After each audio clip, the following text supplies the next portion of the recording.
নমস্কার বন্ধুরা, আজকের যে ভিডিওটা টপিকটা নিয়ে কথা বলবো সেটা হচ্ছে কৃষক বন্ধু। কৃষক বন্ধু নতুন প্রকল্পের সমীক্ষা ফিল্ড ভেরিফিকেশনের জন্য যাচাইকরণ field verification form for field verification of Krishak Bandhu new. তো এই ফর্মটা আজকে তোমাদেরকে আমি সম্পূর্ণ এই ভিডিওটার মধ্যে ফিল আপ করে দেখাবো। কেউ ভিডিওটা ছেড়ে যাবে না, কেউ স্কিপ করবে না। কেউ স্কিপ করলে পুরো সম্পূর্ণটাকে বুঝতে পারবে না। তো সবার প্রথম এখানে দেখতে পাচ্ছ কৃষক বন্ধুর আইডি। তো কৃষক বন্ধুর আইডি অনেকেই জানো না, ঠিক আছে। তো কৃষক বন্ধুর আইডিটা তোমরা কিভাবে বের করবে, তোমাদের যদি ভিডিও লাগে তো বলবে, ঠিক আছে। তো তার জন্য আমি একটা ভিডিও বানিয়ে দেবো তোমাদেরকে। কৃষক বন্ধুর আইডিটা কিন্তু এখানে লিখে দেবে। লিখে দেওয়ার পর এখানে 1 নম্বরে, ঠিক আছে, এখানে তথ্যর বিবরণ, এখানে ক্রমিক নম্বর, এসব কিছু দরকার নেই। এখানে দেখছি তথ্যর বিবরণ। 1 নম্বর দেখতে পাচ্ছ সুবিধাভোগীর নাম, কৃষক বন্ধু রেকর্ড ও ব্যাংকের বই অনুযায়ী।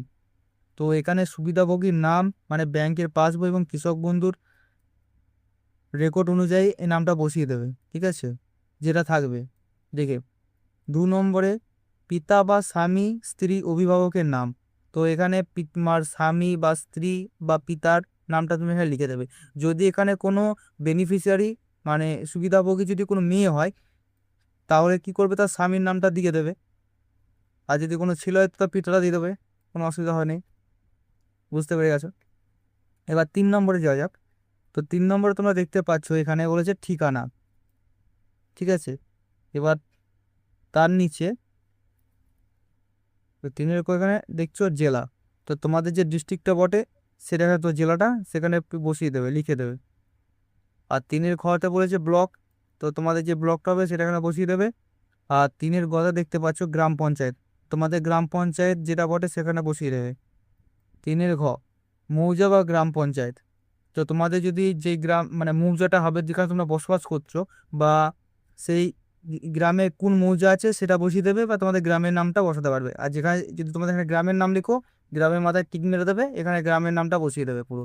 আর যদি মৌজা লিখো তো এখানে মাথার উপর টিক মেরে দেবে, টিক মেরে দেবে, এখানে মৌজাটা বসিয়ে দেবে। এবার চলো যাওয়া যাক ক সুবিধাভোগীর বিবরণ। 4 নম্বরে দেখতে পাচ্ছ ব্যাংকের বিবরণ, ব্যাংক ডিটেলস। এখানে কিছু লেখার দরকার নেই গো। এবার 3 কতে দেখতে পাচ্ছ ব্যাংক ও শাখার নাম। তা তোমাদের ব্রাঞ্চের নাম বা শাখার নামটা তোমাদের লিখে দেবে। এবার ব্যাংক তোমাদের কোন ধরনের ব্যাংকের টাইপ, যদি পাঞ্জাব হয় তো পাঞ্জাব লিখবে, এসবিআই তো এসবিআই লিখে দেবে। আর এখানে ব্রাঞ্চটা লিখে দেবে। তো আমি ব্রাঞ্চটা লিখে দিয়েছি, দেখতে পাচ্ছ, এইভাবে লিখে দেবে। 4 ঘ আইএফসি কোড। তো তোমাদের ব্যাংকের বইয়ে দেখবে আইএফসি কোড যেটা আছে সেটা এখান থেকে পুট করে দেবে। 4 গ ব্যাংকের ব্যাংক অ্যাকাউন্ট নাম্বার। তো ব্যাংকের অ্যাকাউন্ট নাম্বার যেটা আছে সেটা এখানে বেশি পুট করে দেবে। একদম থেকে সম্পূর্ণ লিখবে, কেউ ভুলভাল করবে না। এবার 5 নম্বর দেখতে পাচ্ছ আধার সংযুক্ত মোবাইল নম্বর। তো তোমার আধার কার্ডের সাথে যদি যেই মোবাইল নম্বরটা লিঙ্ক হয়ে আছে সেটা এখানে বসিয়ে দেবে। চলো এবার 6 নম্বরে কি লেখা আছে আধার নাম্বার। তো এখানে যে আধার নাম্বারটা চেয়েছে, কার চেয়েছে, যে বেনিফিশিয়ারি যে আছে না, এই যে চিন্ময় ভল্লা, যে যে অ্যাপ্লাই করছে তার এখানে আধার নাম্বারটা বসিয়ে দেবে। আর হ্যাঁ, আর ব্যাংকের যে অ্যাকাউন্টগুলো আছে না, এই সুবিধাভোগীরই বসাবেন পুরো ডিটেলসটাই। ব্যাংকের ডিটেলসটা পুরো সুবিধাভোগীর বসাবে, আর আধার নাম্বারটাও সুবিধাভোগীরই বসাবে। চলো আর একটু নিচে দেখতে পাচ্ছ এখানে কাছে এপিক নাম্বার যেটা আছে সেটা বসিয়ে দেবে,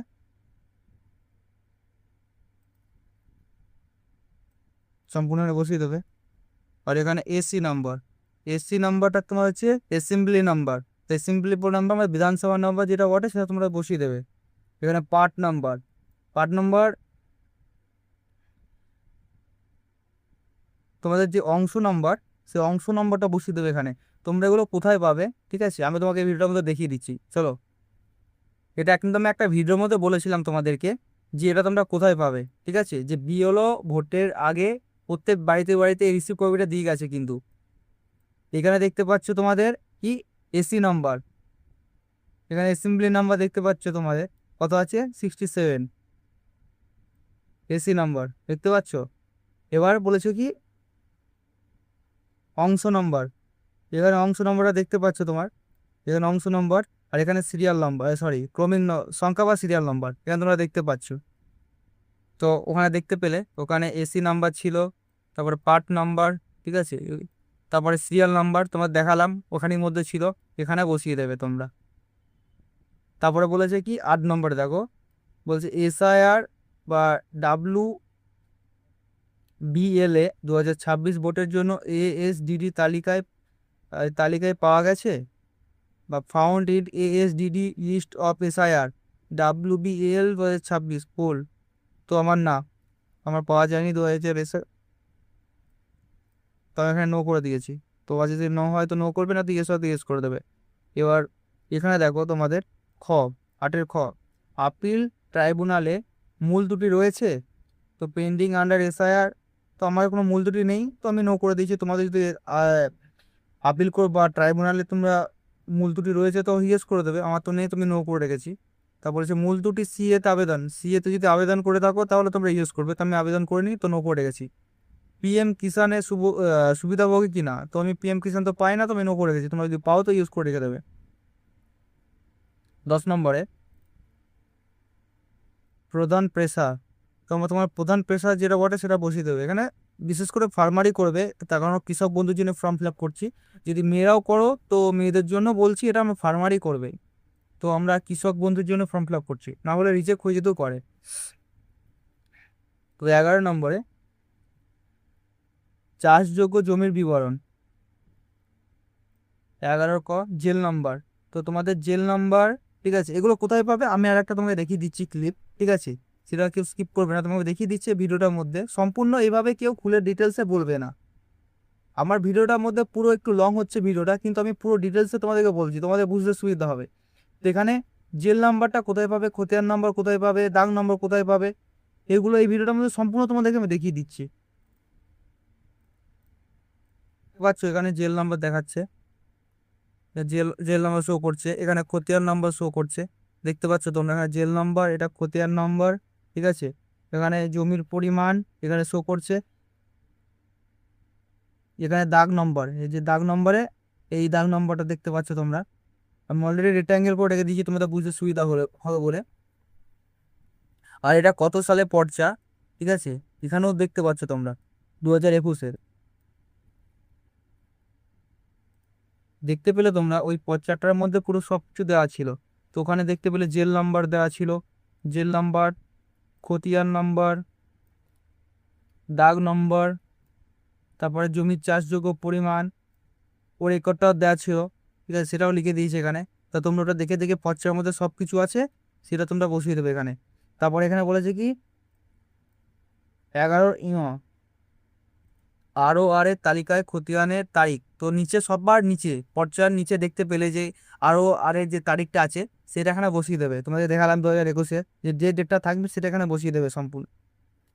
আর 11 জমির দখলের ধরন, যদি এটা তোমরা কিনে থাকো মানে পারচেস করো সেখানে পারচেস লিখবে, ট্রান্সফার করবে তো ট্রান্সফার করবে, আদার্স করলে আদার্স করবে,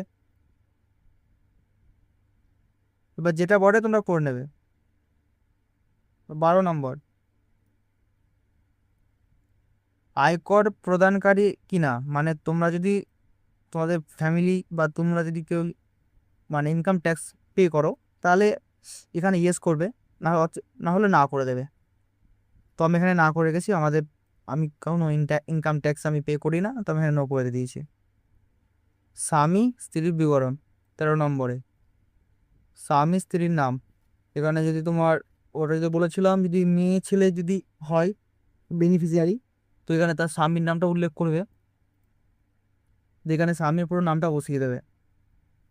আর যদি কোনো ছেলে অ্যাপ্লাই করে তো এখানে স্ত্রীটা বসিয়ে দেবে, তার স্ত্রীর নামটা লিখে দেবে। ব্যাংকের বিবরণ, তো এই ব্যাংকের বিবরণটা কার দেবে, এখানে যে স্বামী বা স্ত্রীর নাম যেটা লিখবে, ঠিক আছে, তার এখানে পুরো ডিটেলসটা দেবে।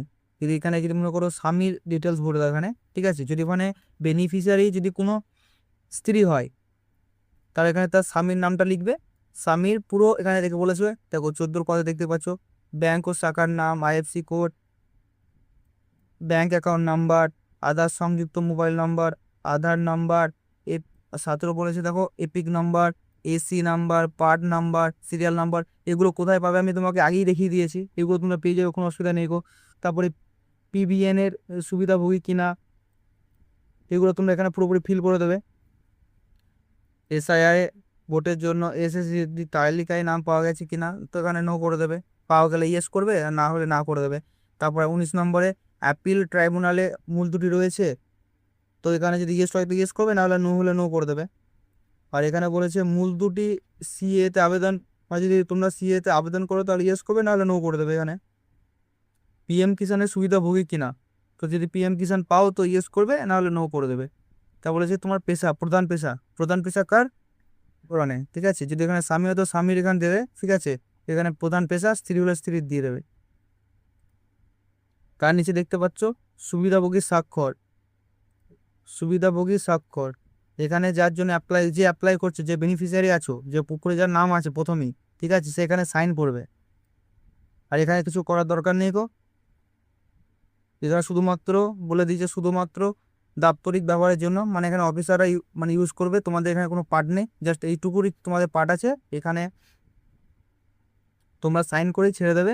এর সঙ্গে কি কি তোমরা ডকুমেন্ট অ্যাটাচ করবে, এর জন্য আমি ডিসক্রিপশনে তোমাদের সম্পূর্ণ লিখে দেবো, ওখান থেকে তোমরা দেখে নেবে। তোমাদের যদি এরকম ইনফরমেটিভ ভিডিও ভালো লাগে তাহলে ইউটিউব থেকে যারা দেখছো চ্যানেলটা সাবস্ক্রাইব করে নেবে, আর ফেসবুক থেকে যারা দেখছো তাহলে পেজটাকে ফলো করে নেবে, এরকম ইনফরমেটিভ ভিডিও সবার প্রথম পাওয়ার জন্য। আর ভিডিওটাকে তোমাদের যদি ভালো লাগে তাহলে তোমাদের বন্ধুদেরকে বেশি বেশি করে শেয়ার করবে। ধন্যবাদ, ভালো থাকবে।